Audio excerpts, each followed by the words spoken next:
एक दिन मुकेश अपनी पत्नी रूपा से बोलता है। रूपा, इस महीने मेरी फसल बिल्कुल भी अच्छी नहीं हुई। लगता है मुझे कोई और काम ढूंढना पड़ेगा, क्योंकि मुझे लगता है कि मेरी ज़मीन बंजर हो गई है। लेकिन आप और क्या काम करेंगे? आपको तो और कोई काम आता भी नहीं है। अभी मैंने एक काम सोचा है कि मैं जंगल जाता हूँ, लकड़ियाँ काट के लाकर उसको बाजार में बेच देता हूँ। अगली सुबह मुकेश जंगल के लिए निकल जाता है। रमेश यूं ही जा रहा होता है तो एक पेड़ के नीचे उसको साधु बाबा दिखते हैं। बेटा मुकेश, मुझे एक गिलास पानी पिला दोगे? मुकेश जल्दी से पानी ले आता है। बाबा पानी पी लेते हैं। अरे मुकेश बेटा, क्या दुविधा है तुमको? बाबा, मैं बहुत परेशान हूँ। मेरी ज़मीन भी बंजर हो गई है और मुझे और काम भी नहीं आता। अब मैं क्या करूँगा? अच्छा, तो ये समस्या है। ये लो बेटा मुकेश, ये मिट्टी को कोई साधारण मिट्टी ना समझना, बल्कि इस मिट्टी को अगर तुम अपने खेत में डालोगे तो ये मिट्टी तुम्हें बहुत अच्छी फसल करके देगी और तुम्हारी ज़मीन भी सही हो जाएगी। अच्छा बाबा, मैं बिल्कुल ऐसा ही करूँगा। ये मिट्टी ले जाकर मैं अपने खेत में डाल दूँगा। लेकिन एक बात का ख्याल रखना, इस मिट्टी का जादू तभी काम करेगा जब तुम दुगनी मेहनत करोगे। अच्छा बाबा, अब से मैं दिन रात काम करूँगा। ये बोलकर मुकेश वो मिट्टी लेकर अपने घर वापस आ जाता है। ये देखो रूपा, आज मैं जब जंगल गया तो मुझे एक बाबा मिले थे और फिर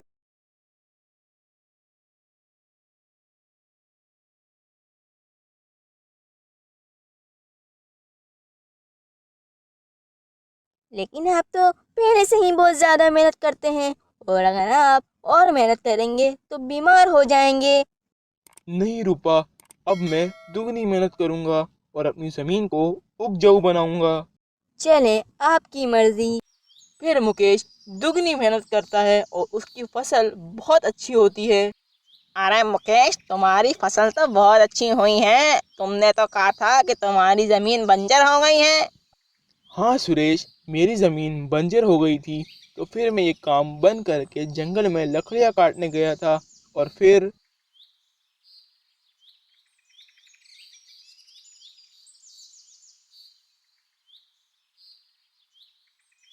लेकिन ऐसा कैसे हो सकता है? एक मिट्टी की पोटली की वजह से तुम्हारी जमीन उपजाऊ कैसे हो सकती है? तुम्हारी मर्जी सुरेश, तुम मानो या ना मानो। फिर अगले दिन सुरेश भी जंगल चले जाता है। मैं एक काम करता हूँ, बाबा को ढूंढता हूँ और उनको कहूँगा कि मेरी फसल अच्छी नहीं हुई, और फिर वो मुझे मिट्टी देंगे। फिर मैं वो अपनी सही फसल के अंदर डाल दूँगा और मेरी सही फसल और ज़्यादा सही हो जाएंगी। फिर सुरेश को वो बाबा एक दरख्त के नीचे बैठे हुए मिलते हैं। क्या हुआ बेटा, कोई मसला है क्या? अरे बाबा, मेरी फसल अच्छी नहीं हुई, मुझे कोई उपाय बता दो, अब मैं क्या करूं? अच्छा बाबा, सही है, मैं समझ गया। अरे मेरी फसल तो पहले से ही बहुत अच्छी है, मुझे क्या ज़रूरत है दुगनी मेहनत करने की? मैं तो और कम मेहनत करूँगा। सुरेश ऐसा ही करता है। वो बिल्कुल भी मेहनत नहीं करता और देखते ही देखते उसकी फसल और ख़राब हो जाती है। फिर सुरेश मुकेश के पास जाता है। अरे मुकेश, तुमने तो कहा था कि बाबा की मिट्टी डालने से फसल और अच्छी हो जाएगी, मगर मेरी फसल तो और ख़राब हो गई। लेकिन ऐसा कैसे हो सकता है? मेरी फसल तो बहुत ही अच्छी हुई थी। तुम चिंता मत करो, हम दोनों बाबा के पास जाएंगे और उनसे पूछेंगे कि ऐसा क्यों हुआ, और वो ही कोई उपाय बताएंगे। फिर वो दोनों जंगल चले जाते हैं और बाबा एक दरख्त के नीचे बैठे हुए होते हैं। अरे बाबा, तुमने जो मिट्टी दी थी उससे तो मेरी फसल और ख़राब हो गई। लेकिन बाबा, आपने जो मिट्टी मुझे दी थी उससे तो मेरी फसल बहुत अच्छी हुई, लेकिन सुरेश की फसल खराब कैसे हो गई? अच्छा बेटा सुरेश, तुम मुझे ये बताओ, तुम्हारी फसल पहले सही थी या खराब थी? अरे बाबा, मेरी फसल तो बहुत अच्छी थी, तुम्हारी मिट्टी की वजह से ख़राब हो गई। और तुमने मुझसे झूठ कहा कि तुम्हारी फसल सही नहीं है, और तुमने वो मिट्टी डालने के बाद दुगनी मेहनत करी थी। नहीं बाबा, मेहनत तो नहीं की थी। हाँ बेटा, मैं जानता था तुम मुझसे झूठ बोल रहे हो, पर मैंने फिर भी तुम्हें वही मिट्टी दी जो मैंने मुकेश को दी। असल में इस मिट्टी में कोई जादू नहीं है। मुकेश को जो अच्छी फसल मिली वो उसकी दिन रात की मेहनत का फल था, और तुमने जो मेहनत नहीं की यही उसी की सजा है। अब तुम जाओ और दिन रात मेहनत करो, तुम्हारी फसल बगैर किसी मिट्टी के अच्छी हो जाएगी। अच्छा बाबा, अब से मैं दिन रात मेहनत करूँगा। एक गांव में दो लकड़हारे रहते थे। एक का नाम चंदू था तो दूसरे का नाम सुखराम था। एक तरफ जहाँ चंदू सिर्फ खुदगर्ज और अपने बारे में सोचता था, और दूसरी तरफ सुखराम सबके बारे में सोचता था और बहुत ही नरम दिल था। एक दिन चंदू सुखराम से बोलता है, अरे चंदू, आजकल जंगल में लकड़ियाँ बहुत ही कम मिलती हैं। एक काम करते हैं, हम लोग जंगल में जिंदा पेड़ों को काटना शुरू कर देते हैं। अरे नहीं भाई, ये काम तो बहुत गलत है। पेड़ भी हमारी तरह जानदार होते हैं, और मैं तो कभी भी नहीं काटूंगा पेड़ों को। अरे सुखराम, तुम तो ऐसे ही बात करते रहना। मैं तो काटूंगा जिंदा पेड़ को, मुझे तो बहुत सारे पैसे कमाने हैं। नहीं चंदू, ये सही नहीं है। तुम बहुत गलत कर रहे हो। ये बोलकर दोनों जंगल चले आते हैं। सुखराम और चंदू लकड़ियाँ काटकर वापस आ रहे होते हैं। अरे बेटा, मेरा सामान मेरे घर छोड़ दो, मैं बहुत थक गई हूँ। अरे चाची, तुम देख तो रही हो हमने कितना सामान उठाया हुआ है। तुम ये सामान किसी और से उठवा लेना। नहीं नहीं अम्मा, मैं तुम्हारे साथ चलता हूँ। मैं वापसी में आकर अपनी ये लकड़ियाँ उठा लूँगा। अच्छा चंदू, तुम बाजार जाओ, मैं अम्मा का सामान छोड़कर तुरंत ही बाजार आता हूँ। सही है भाई, तुम ही जाओ, मैं तो बाजार जा रहा हूँ, मुझे तो और भी काम है। ये बोलकर चंदू बाजार निकल जाता है और सुखराम अम्मा का सामान लेकर अम्मा के घर छोड़ने आ जाता है। ये लो अम्मा, तुम्हारा सामान। अब मैं चलता हूँ। बेटा, तुमने मेरी इतनी मदद की है, मैं तुम्हें एक इनाम देना चाहती हूँ। अरे अम्मा, इसकी क्या जरूरत है? बेटा, ये लो कंगन। इन कंगन को कोई मामूली कंगन ना समझना।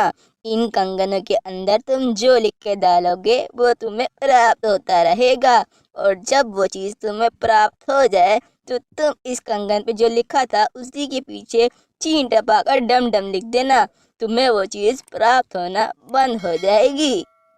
फिर सुखराम वो कंगन लेकर घर वापस आ जाता है। राधा, इधर आओ और एक सफेद चादर भी लेते हुए आना। नीली सफेद चादर, लेकिन आप इसका करेंगे क्या? राधा, आज मैं जंगल गया था लकड़ियाँ काटने, तो मुझे वहाँ पे एक अम्मा मिली थी। मैंने उनका सामान घर छोड़ दिया और फिर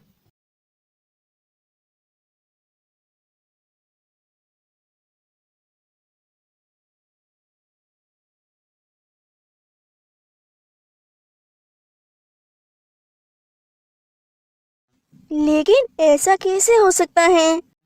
अच्छा, देखते हैं कि ये काम करेगा या नहीं। फिर सुखराम और राधा उस कंगन को सफेद चादर के ऊपर रखकर बैठ जाते हैं। ए कंगन, मुझे चावल दे दो। फिर वहाँ पर चावल आना शुरू हो जाते हैं। कुछ देर बाद सुखराम उसके पीछे चीन टपाका डमडम लिख देता है और कंगन के अंदर डाल देता है, तो चावल प्राप्त होना बंद हो जाते हैं। और फिर जो चावल बच जाते हैं उन चावलों को सुखराम सुबह बाजार में बेच कर आ जाता है।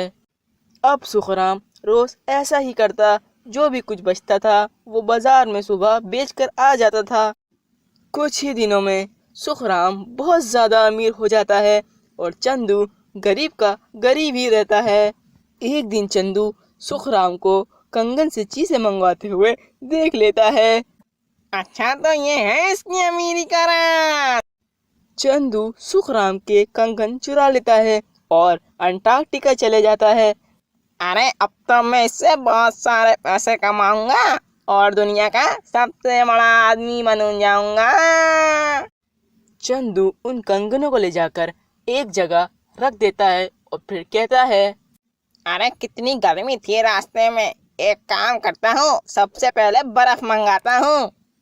चंदू एक चिट्ठी में बर्फ लिखकर डाल देता है और कुछ ही देर में बर्फ प्राप्त होना शुरू हो जाती है। अरे इसको रोकते कैसे हैं? मुझे तो इसको रोकना ही नहीं आता। यूं ही उस कंकन से बर्फ निकलती रहती है और सारा अंटार्कटिका जम जाता है। कहते हैं अभी भी उन कंगनों से बर्फ निकल रही है, तभी तो अंटार्कटिका जमा हुआ है।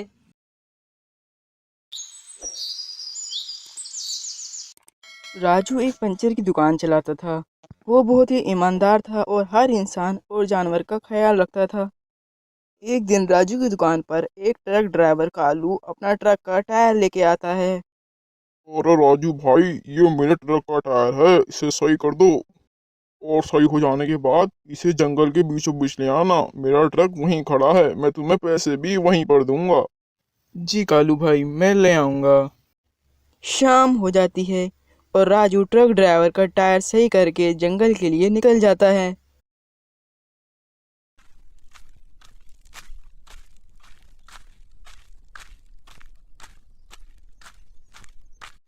कुछ ही देर में राजू ट्रक के पास पहुंच जाता है। ये लो कालू भाई, आपके ट्रक का टायर आपके 300 रुपए हो गए। अबे जाम नहीं दे रहे तेरे को पैसे, चल निकल। पर कालू भाई, मैंने तो अपना काम सही करा है, फिर आप मेरे को मेरे पैसे क्यों नहीं दे रहे? राजू ये बोल ही रहा होता है कि कालू उसके बाकी सारे पैसे भी ले लेता है। चल बेटा निकल, वरना जान से मार देंगे तुझे। राजू उदास होकर घर वापस आ रहा होता है।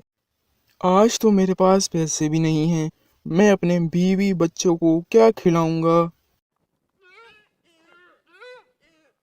राजू भाग कर जाता है और देखता है कि वहां पर एक हिरन का बच्चा खड़ा हुआ होता है और उसके पाँव में एक छोटा सा कांटा चुभा हुआ होता है।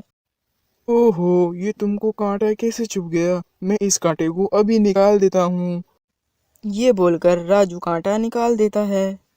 अरे ये हिरन का बच्चा तो बहुत छोटा है, अगर मैंने इसको यहाँ छोड़ दिया तो इसको शिकारी ले जाएंगे और अगर बच भी गया तो जंगली जानवर मारकर खा जाएंगे। ये बोलकर राजू हिरन के साथ घर आने लगता है।